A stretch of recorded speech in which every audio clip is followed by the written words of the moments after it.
Hey, everybody, I'm Chuck Carter, the lead pastor at Family Church here in Central Florida.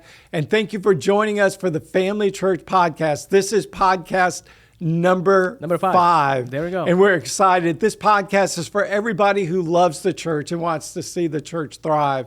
Whether you're a pastor, a staff member, or just a member of a church, we want to talk about lessons that we've learned and are learning on growing and seeing a church healthy and thriving. And as always, I'm joined with... I'm Felipe Menges, online pastor here at Family Church, but also co-host with Pastor Chuck. Yeah, and today you're not going to be a co-host. Today I'm going to interview you as online pastor, and we're going to talk about things like why every church today should consider an online ministry. That's right. What does it take to get one up and going? And then what things should you do online? And so it's going to be basically all things online today. Beautiful. As I interview you today.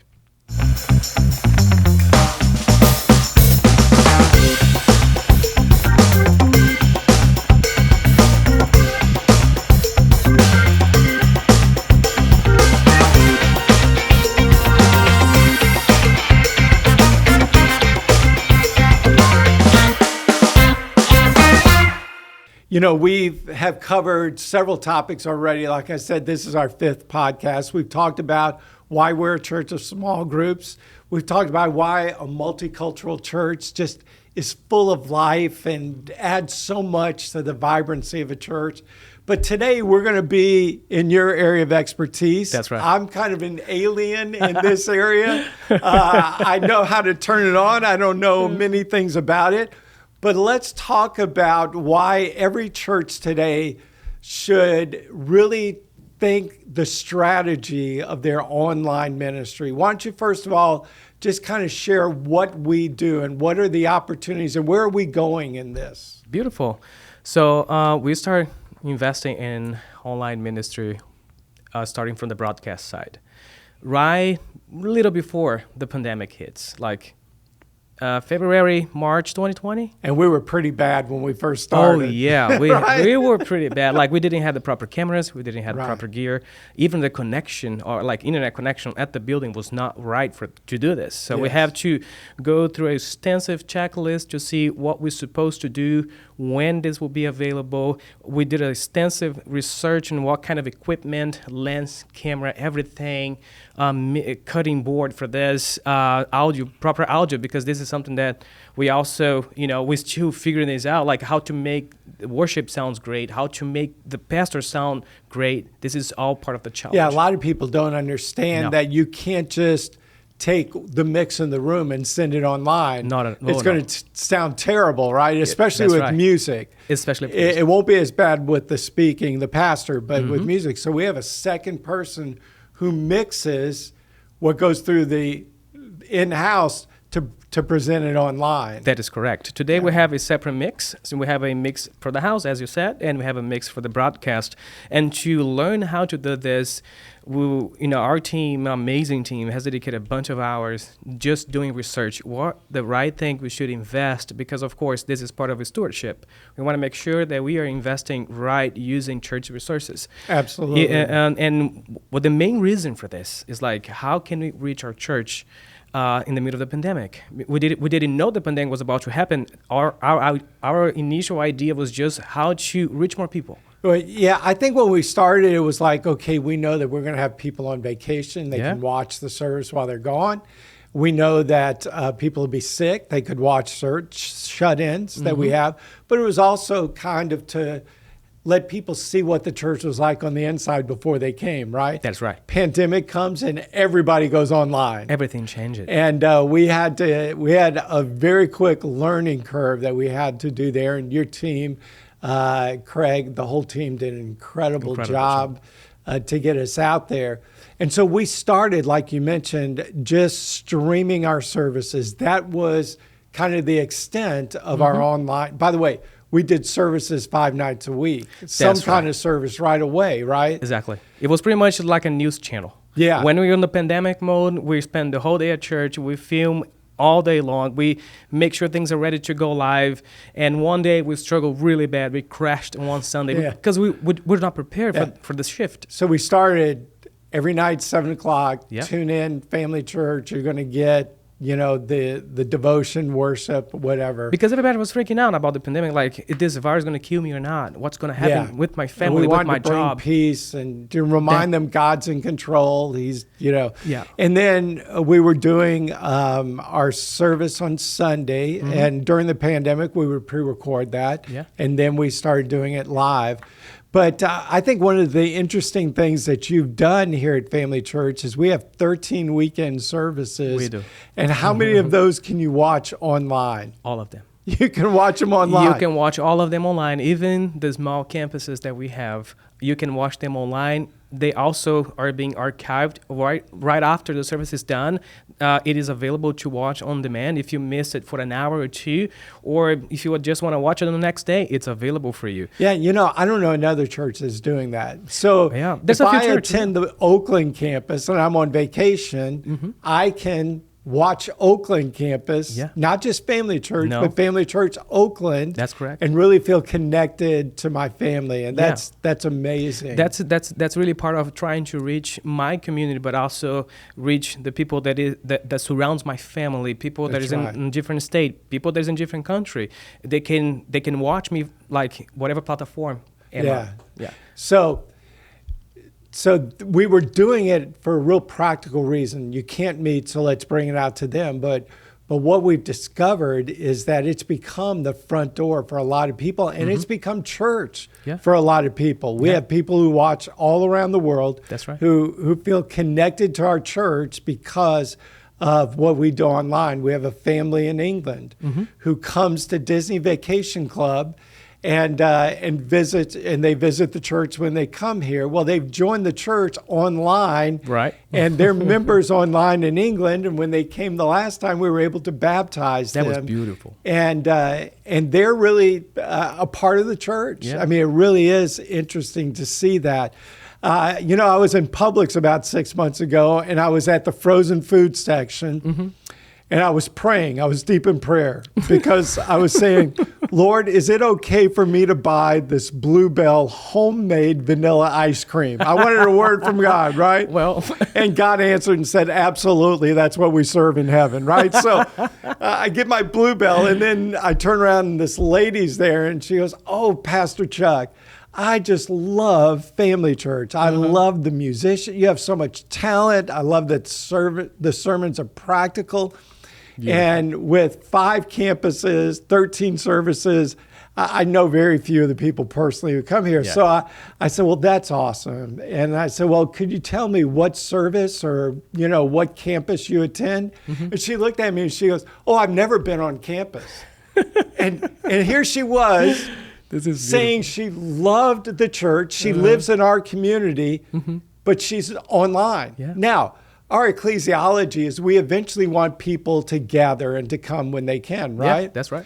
But if she's at work on Sunday morning and has the capacity to turn on and watch the services streaming live, Amazing. if some people still have health issues they're worried about or whatever, or if she's just curious and wanting to find out more, we've discovered our online is reaching far beyond what we ever expected. 100%. And one of the things that we learned throughout this, for all of this past years, that we can build community online. Yeah. We can definitely get to know people that live in our area, or now we're trying to map those people. We're trying to say, hey, as you guys are here, I see based on data, this is something that we're going to discuss later today, we see that you guys are living pretty much in the same city or pretty much in the same area. And what about you guys come together as a small group and start something in person so they can have opportunity to start online something, watch the message, watch the content that we put online every week, be in touch with us. But also we're trying to find a way to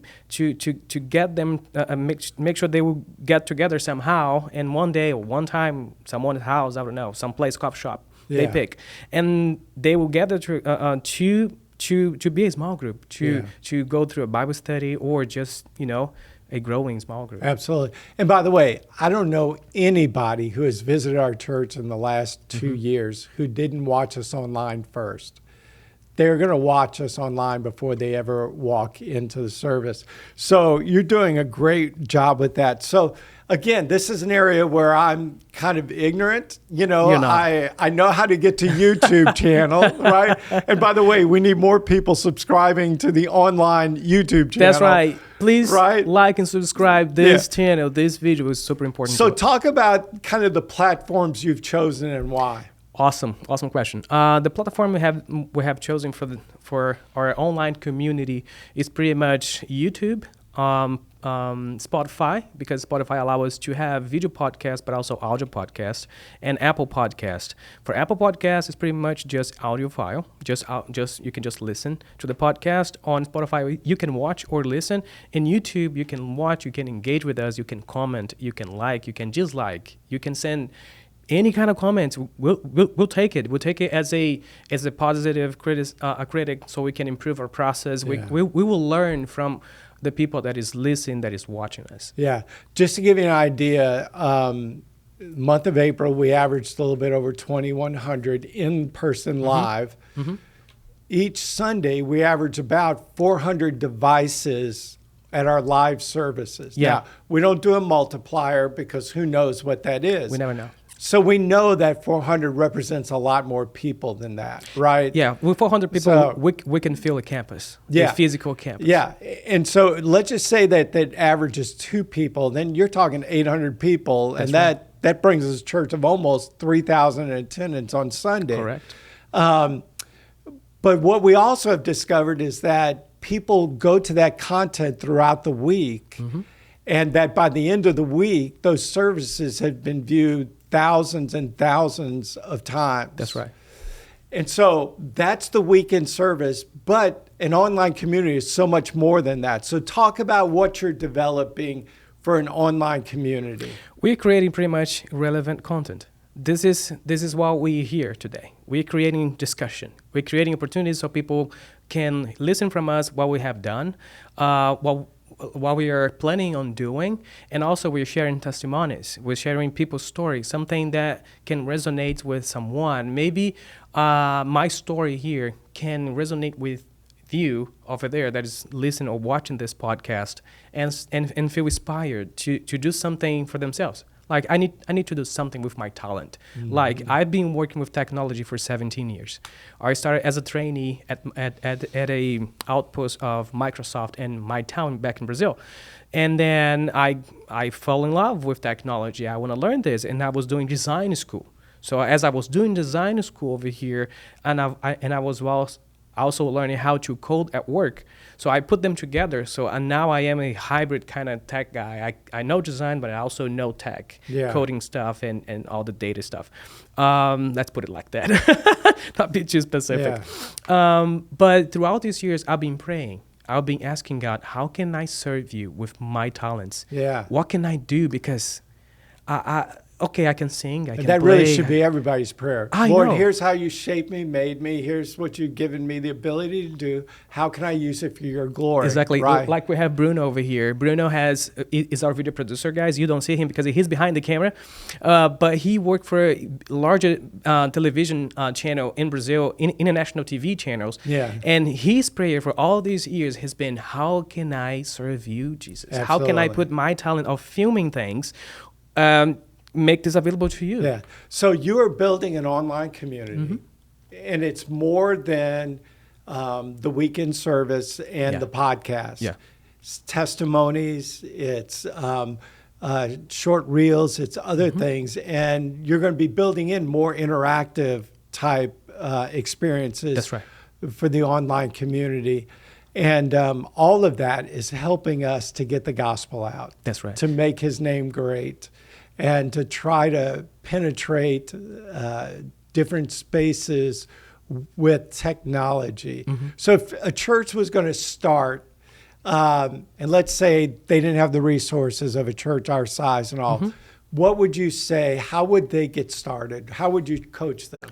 They will start, in my belief, I think they should start with social media. Social media is free. they can start broadcasting only for YouTube. There's no cost for that. But of course, there are legal implications to keep your services on YouTube. If you don't have the budget or money to pay for those music license, you can cut the music part out. You can broadcast it live, cut the music out, and just keep the message. And the message is yours. You create the message. Right. God gave you the message. There is no copyright tied to your message. So my advice to you is like, get a decent camera. Like you can get a really nice camera in a $4,000 budget, and you can get a nice lens, you can get a nice camera. One single camera can do the job. Yeah. You don't have to go all the way. Of course, you need to find a way to get the image and audio from your camera and send to a software or send to a device that will take the signal to YouTube. So let's just say for about $5,000, any church can get online They can get through online. Facebook and YouTube. archive on YouTube. Exactly. They can do both at the same time. Yeah. They can respond those comments live as people are saying, hey, good morning, happy Sunday. That's with a certain level of quality also, right? Yes. It's a very basic level, but it is quality, because quality is the today content is king when it That's comes to right. internet. If you don't have a appealing content, people will skip and they won't watch it. And like we said,